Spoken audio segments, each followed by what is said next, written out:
Hello and welcome to New Filmmakers Los Angeles in partnership with Movie Maker magazine. My name is Danny DeLillo. We're here at the South Park Center. I'm delighted to join with Anna with her scary movie, Cold Feet. Let's take a look at the clip.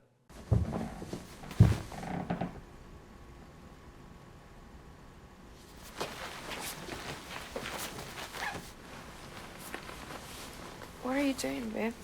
Your feet were uncovered. Okay. Doesn't that, freak you out? Anna, thank you for being here.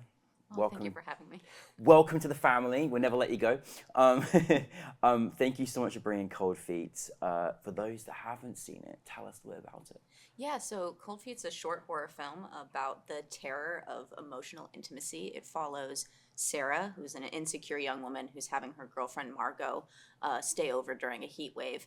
And Margot really wants to connect with Sarah and deepen their relationship. But Sarah's really afraid that she's not good enough for Margot.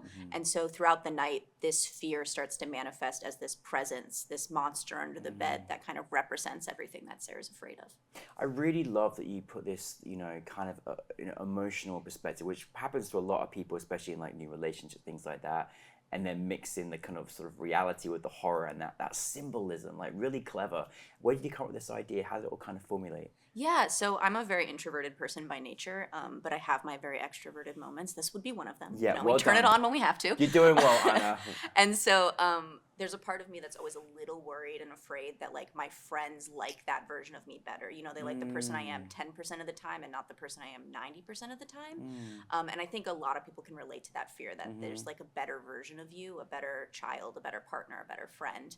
And so that's what kind of underpins the entire film, and what inspired it was that worry. Yeah. And so I really wanted to talk about that, and I am also very afraid that something's going to grab my feet in the middle of the night. I cannot sleep with my feet out from under the covers. It's been a childhood fear my whole life. And so when I realized kind of this play between the idea of cold feet in a relationship and cold feet literally at night, that was kind of what inspired the whole thing.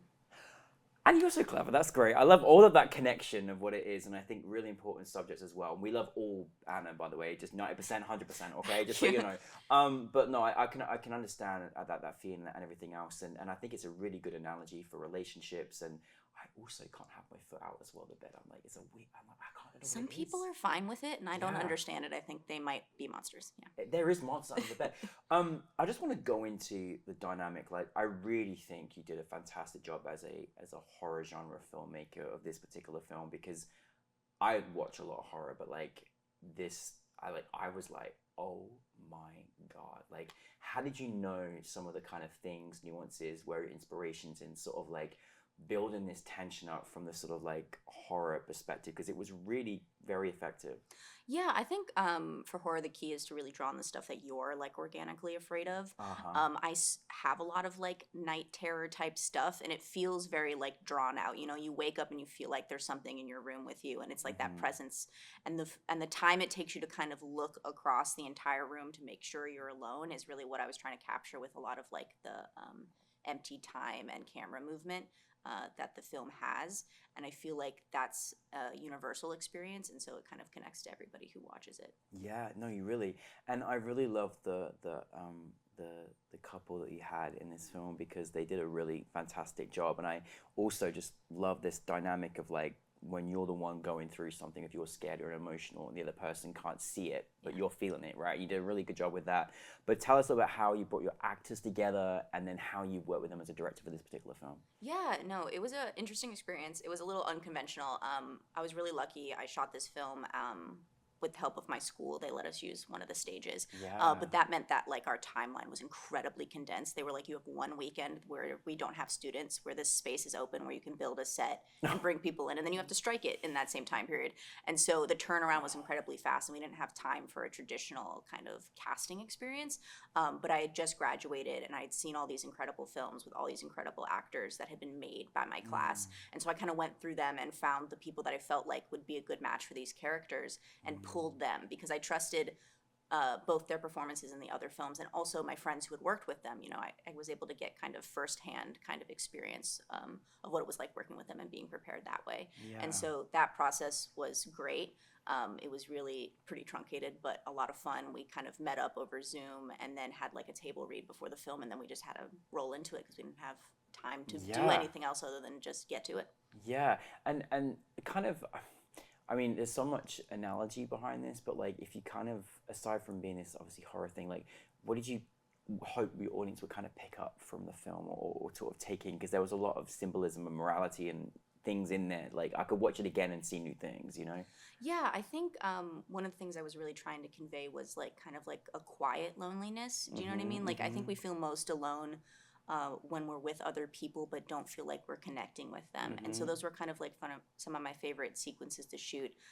There's a part where Sarah's lying awake where Margot is asleep in bed, and kind of choreographing that to feel like there's this vast gulf of space between them even though they're like right next to each other was really important to me, because I think horror only works when there's genuine emotion driving up to the scares. Yeah, definitely, and you really kind of showed the horror and the reality of the feelings, right, as well, and it's it was just great symbolism, because I really just felt like, oh my god, I've been there before, I know this feeling, you know. Yeah. But then you had this this thing underneath. Yeah. How did you go about creating and making that, and how did that idea unfold? Yeah, it was kind of an extension of the core theme of like this fear that there's a better version of you, right? And so like I knew I wanted like a monster, something that's scary, but I wanted to play on the idea that even though this dark version of Sarah, this like horrific made up with like the scary eyes, is frightening to look at, what's really scary about her is that she's better with Margot than Sarah is. You know, Sarah has spent the whole film kind of feeling like she's not connecting with Margot, that like they're apart even though they're together. And what really frightens her isn't being trapped under the bed, it's not getting dragged away. It's that when in the finale of the film, she looks into this mirror and she sees this monster is connecting with her girlfriend better than she ever could. And that's what I think was like the true fear that she had inside of her. Yeah, amazing. So I'm looking forward to hopefully you making like more film like this. But this was also part of a queer, you know, storytelling experience, and it was very sentimental to see all these amazing stories, you know, from all different genres and perspectives and experiences. How has it been part of that particular kind of, you know, group of genre as well? It's really great. I feel like horror in particular is like an incredible medium for telling queer stories, for telling any marginalized stories.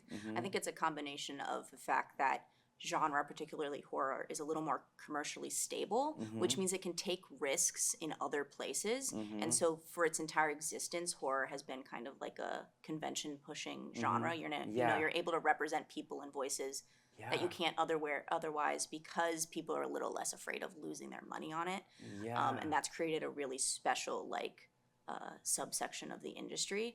And then because horror is so built on metaphor, it also like in that sense serves marginalized voices. A lot of what we go through as queer people, as any marginalized person, is internal. You know, there's a lot of external battles, but there's a lot of internal emotional turmoil we're going through. And the metaphor aspect of horror lets you take that internal and put it on the screen in a very external way that like helps you show it to other people in a way that you can't otherwise. I'm already very excited about where you're going to take us next. Where are you taking us next? So right now, I'm kind of doing a combination. I'm working on my portfolio as a screenwriter only. I recently won the Screencraft pilot competition. Congratulations. Very exciting. It was the last one before Screencraft shut down, which is very sad. It's always sad to see like a place for undiscovered voices shut down. Hopefully new places will rise up in its stead. And so I'm trying to push that to find representation as just a writer. And while I'm doing that, start developing my next short film, because it's really an industry where you have to like make your own stuff happen. Definitely. That's amazing. And just finally, is there, you know, obviously in your experience thus far, you know, what as an artist, as a creative, as a screenwriter, director, filmmaker, is there any kind of piece of advice that you could share with the audience, or even that you share with yourself or our audience? Yeah, of course. So I found directing to be really rewarding. This was my first short film I ever directed. It was also a challenge. I have sort of a dyslexia adjacent minor learning disorder, which for the most part doesn't affect my day-to-day life, but it does make it really hard for me to picture things in my head the way other people can. And so in order to direct, I had to find a way to work with that. I actually essentially shot the whole film on my iPhone in my bedroom by myself because I needed to like see the visuals in a lens to really start storyboarding and shot listing before I ever talked to my DP. And I think that was a really interesting learning experience because it had really kind of scared me and put up a barrier to directing because I thought I couldn't do it the way everyone else did. But it was really about finding a methodology that worked for me and my brain and my creative process. And I think that was a good lesson to me and potentially to other people that like you don't have to make a film the same way everyone else does. You have to make it the way that it works for you and what the story you're trying to tell and how you need to express yourself creatively. Amazing. Thank you so much for bringing Cold Feet to us, and thank you for this very wonderful conversation as well. And we're so proud to have you part of our festival. And thank you. It's been a really rewarding experience. You guys put on like a great festival, and I'm so happy to be part of the family. Thank you very much, and everybody.